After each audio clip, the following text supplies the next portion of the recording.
Wih, asik bener. Lagi baca apa tuh? Nih, dokumen Kartini. Bagus bukunya. Oh, Kartini. Oh, BTW, gimana nih lanjutan project Uprak Bahasa Indonesia kita? Oh, kalau gue sih udah mulai nyari-nyari nih sumbernya dari mana. Nah, itu Mutia sama Najwa juga sekarang lagi nyari beberapa info sih buat tambahannya. Mutia, Najwa, gimana? Aduh, iya bentar, ini juga lagi nyari.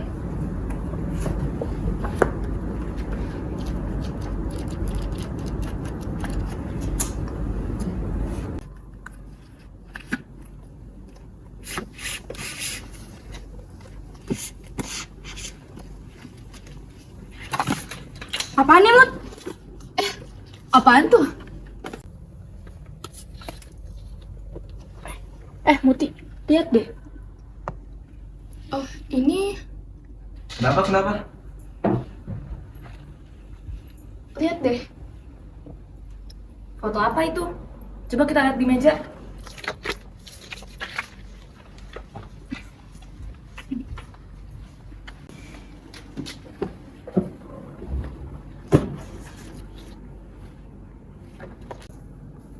Ini foto-fotonya kayak foto lama nggak sih? Coba lihat. Kalau dilihat sih udah lama. Kira-kira nih ya, tahun berapa coba di foto? Oh iya, tadi sama nih foto. Waduh, bener juga. Siapa ini yang ditembak? Iya, ini lihat nih. Tadi aku lihat ada foto yang disobek. Kira-kira apa ya ininya?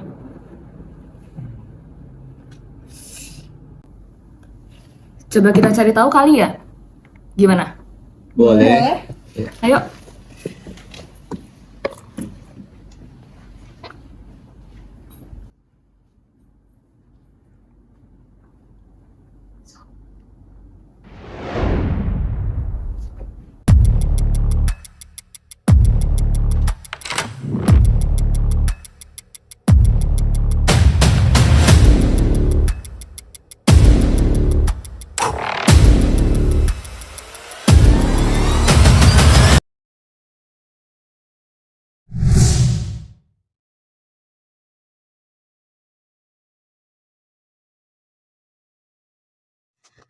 Alkisah, sebuah negeri elok jauh di sana. Masa di mana senyum dan gurau terpatri pada setiap wajah elok. Masa di mana anak-anak berlarian di depan rumah dengan girang, berpijak di tempat yang aman. Masa itu, jauh sebelum terdengar jerit keputusasaan dan lolongan memohon ampun. Imago Mundi, buku karya Marco Polo, yang mendorong bangsa barat menelusuri dunia timur yang kaya akan sumber daya alam. Indonesia salah satunya, negeri yang dianugerahi Tuhan sumber daya alam surgawi, memanggil siapapun untuk menjamahnya. Inilah awal masa kelam negeri ini.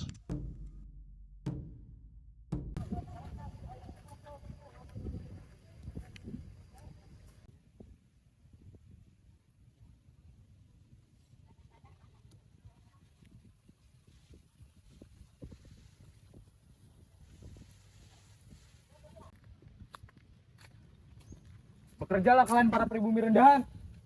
Makin cepat kalian menyelesaikan pekerjaan ini, makin cepat pula kalian akan bertemu dengan keluarga kalian yang kelaparan dan sakit-sakitan itu.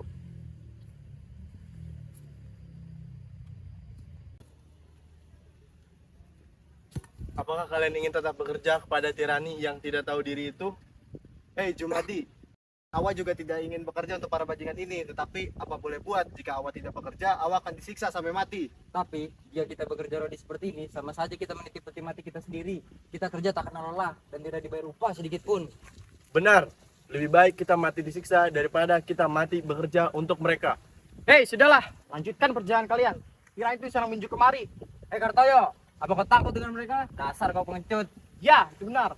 Saya masih memiliki keluarga dan saya masih ingin bertemu dengan mereka. Apa kalian tidak memikirkan keluarga kalian? Buat apa berkeluarga jika kita menjadi budak di sini? Dasar kaki tangan Belanda. Hei, kalian ngapain di situ?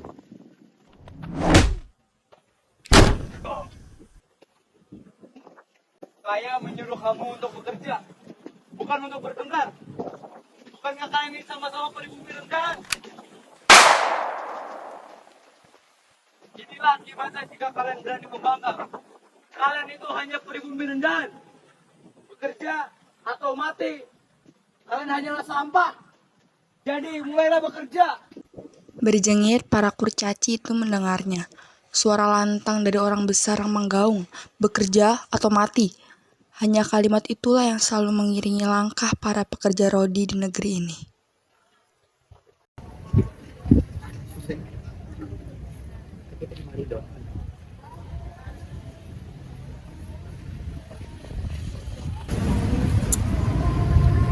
Amboy, betapa panasnya siang ini. Ya, begitu mencekik. Dan kemiskinan kita seperti panasnya matahari ini. Mana lagi saya, keluarga saya tidak mempunyai tanah, malah dikenakan pajak kepala. Mereka mengambil segalanya, sementara kita untuk makan saja susah. Ya, sekarang kita harus membayar sewa tanah dan pajak yang tinggi. Padahal mereka datang dan mengklaim tanah kita.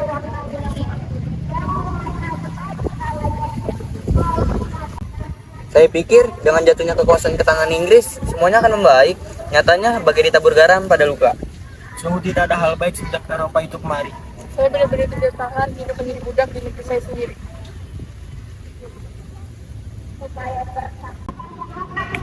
Saya rasa ada baiknya kita menyampaikan keluhan ini pada kaum terpelajar negeri. Memang mereka mau mendengar? Ide Sumini tidak buruk, lagi pula tidak ada salahnya mencoba.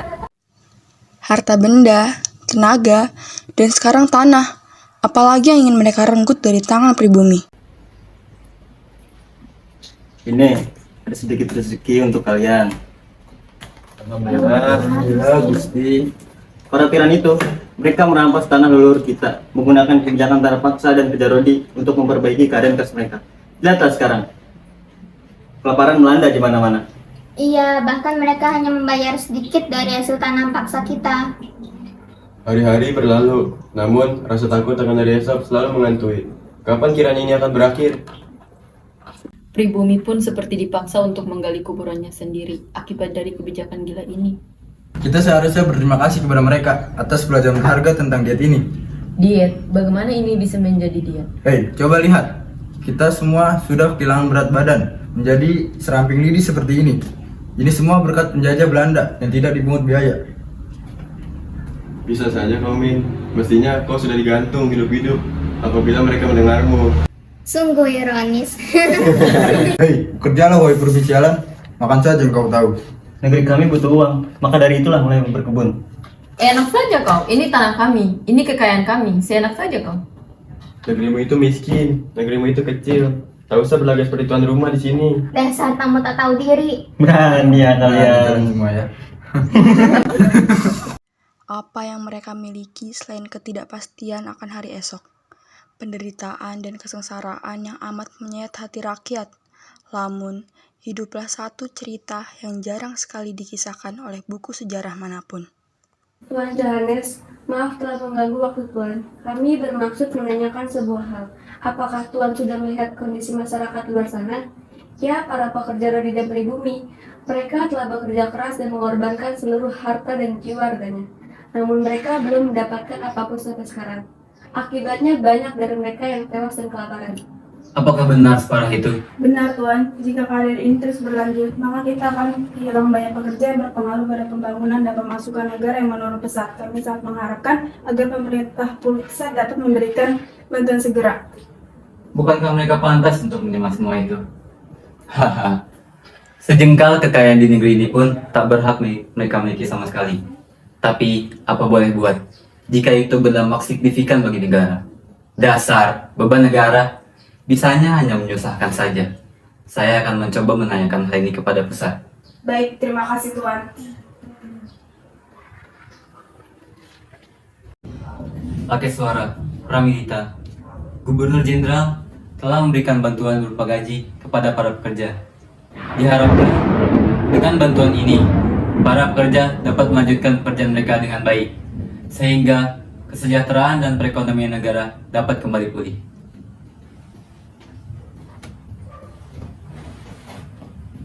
Saya izin pamit, lanjutkan pekerjaan kalian.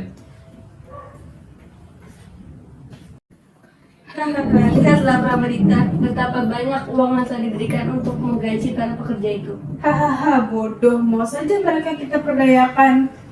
Lantas, berapa banyak yang akan kita sisihkan kepada mereka atau tidak sama sekali? Awalnya sih mending tak usah disisihkan, tapi jika kita tidak menyisihkan sedikit pun, maka para rendahan itu akan mati bergelimpangan dan kita akan terkena masalah di kemudian hari. Benar juga, Tuan.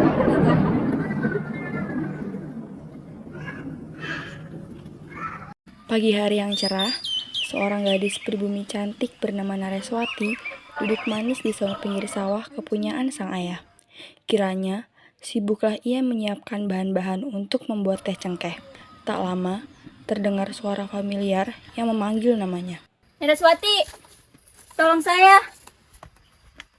Ada apa Chandrawati? Saya teh mau minta tolong bagaimana cara membuat teh cengkeh. Jadi kamu lari dari sana kemari hanya untuk meminta saya mengajarkan cara membuat teh cengkeh? Itu bukan keinginan diri saya, tapi para tuan Belanda itulah yang menyuruh saya untuk membuat teh cengkeh. Walah, jadi begitu. Ya sudah, mari saya ajarkan. Ayo Chandrawati. Jadi ini bahan-bahan yang perlu kamu siapkan Chandrawati.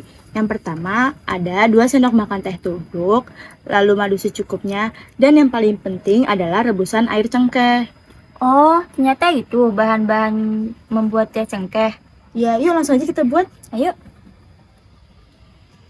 Jadi masukkan 2 sendok makan teh tubruk ke dalam gelas. Lalu kita tuangkan rebusan air cengkeh.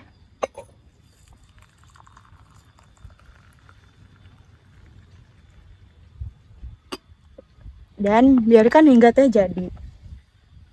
Setelah itu, tuang teh ke gelas sambil disaring.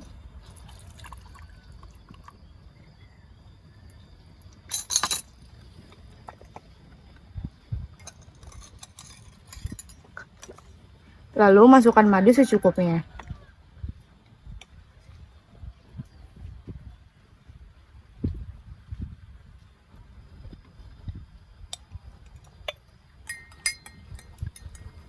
Dan teh tubruk pun siap untuk dihidangkan.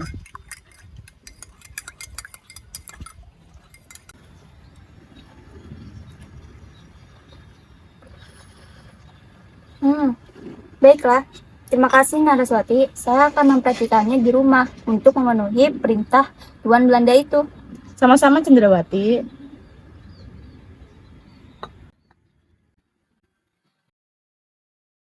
Telah didapati kejanggalan dalam laporan keuangan awal periode ini.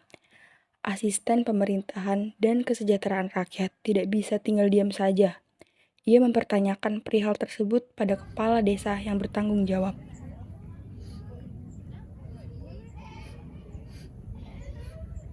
Tidak tahu bagaimana bisa seorang kepala desa tidak mengetahui soal pengelolaan keuangan desanya. Aku dengar bendahara umum daerah melakukan korupsi. Dari mana kamu mendengarnya? Entahlah, hanya kabar burung. Orang-orang membicarakannya. Katanya jumlah uang yang diberikan bupati dan jumlah yang ia tulis laporan berbeda. Astaga, teganya orang itu pada rakyat kecil seperti kita. Ada apa ini? Siapa yang kalian bicarakan? Mohon ampun, kami hanya membicarakan kabar burung yang sedang menjadi pembicaraan umum saat ini. Beritahu aku, siapa yang kalian bicarakan? Saya mendengar bahwa bendahara umum melakukan korupsi. Apa? Siapa yang menyebarkan berita itu? Entahlah, kabar itu beredar begitu saja. Permisi Tuan. Apa yang membawamu hingga kau bersikeras menemuiku seperti ini? Baramaya, silakan duduk. Terima kasih Tuan. Aku, bendahara umum hanya korban penyebaran isu dari penguasa yang ingin ia diturunkan dari jabatannya. Apa maksudmu? Laporan dilaporkan Maiswara hanyalah laporan yang sebenar-benar dari Bupati Pramedita. Jadi, maksudmu bupati lah yang melakukan tindak korupsi? Begitu? Benar Tuan, Bupati Pramedita menggelapkan dana yang seharusnya diperuntukkan membayar para pekerja paksa. Ini buktinya.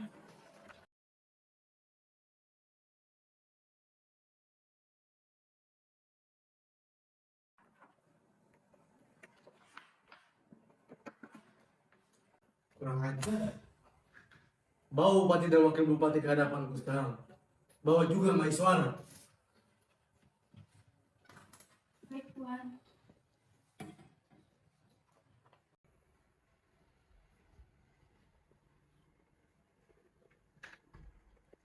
Tuan, ada apa gerangan Anda memanggil saya dan wakil saya? Bendahara umum daerah pun turut hadir di sini. Iya, ada hal darurat apa yang membuat Tuan mengumpulkan kami di sini? Bendahara Mahiswara, dari laporan yang kau berikan, apa benar itu adalah nominal yang sebenar-benarnya diberikan oleh Bupati Pramidita? Iya, Tuan. Itu adalah laporan yang sebenar-benarnya. Saya jamin. Oh, sekarang saya tahu siapa bajing loncat yang sebenarnya di sini. Laki Suara dan Pramidita. Berani-beraninya kalian dengan tak tahu malunya mencuri dari aset kalian sendiri. Bukankah aku menyuruh untuk mengalokasikan dana tersebut untuk para pekerja? Sungguh tak tahu diuntung. Itu tidak benar, kami tidak melakukan itu. Ya mustahil kami menodai kepercayaan Tuan dan rakyat kami sendiri. Jangan bergila. Baramaya telah memberikan banyak bukti kuat. Mulai sekarang, kalian berdua lengser dari jabatan bupati dan wakil bupati kalian. Bersiaplah atas hukuman pengasihan kalian nanti. Tuan, ampuni saya Tuan. Saya tidak akan melakukan kemungkaran seperti ini jika bukan karena terpaksa membantu Bupati oleh Kesora. Apa maksudmu? Kau yang membujukku untuk melakukan hal Lisa itu. Itu karena Anda terus mengeluh kepada saya. Lagi pula sejak awal memang Anda ingin melakukannya. Beraninya kamu menilai hatiku. Cukup! Renungkanlah kesalahan kalian di pengasihan nanti. Sekarang, kalian bertiga boleh keluar.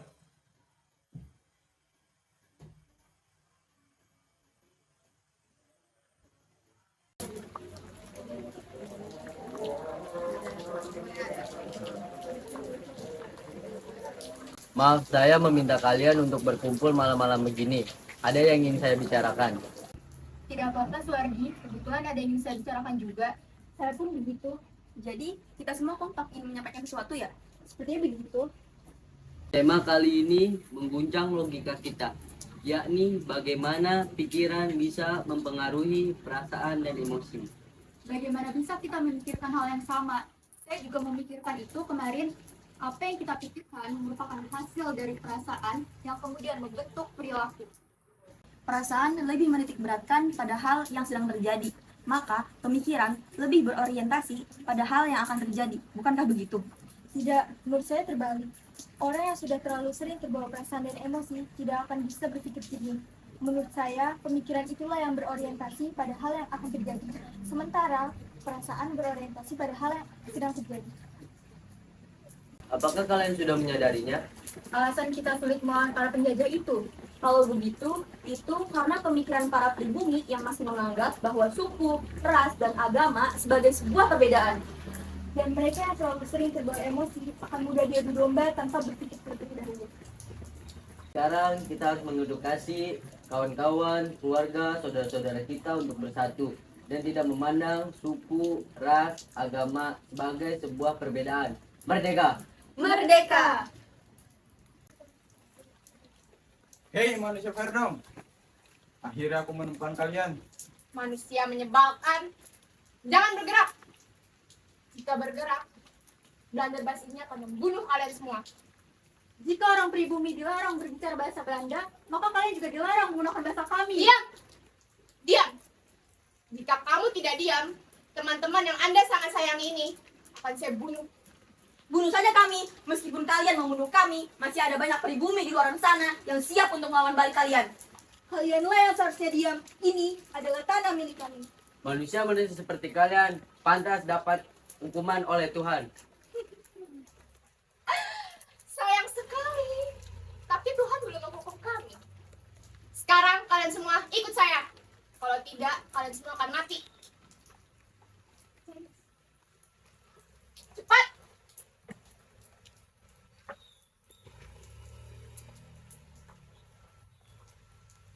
Disiksa sedemikian rupa, babak belur dihantam ketidakadilan, tanam paksa, kerja rodi, monopoli perdagangan, pun sistem ekonomi kolonial membuat pribumi sulit mengakses kekayaan alam tanah air mereka sendiri, fakir di negeri sendiri.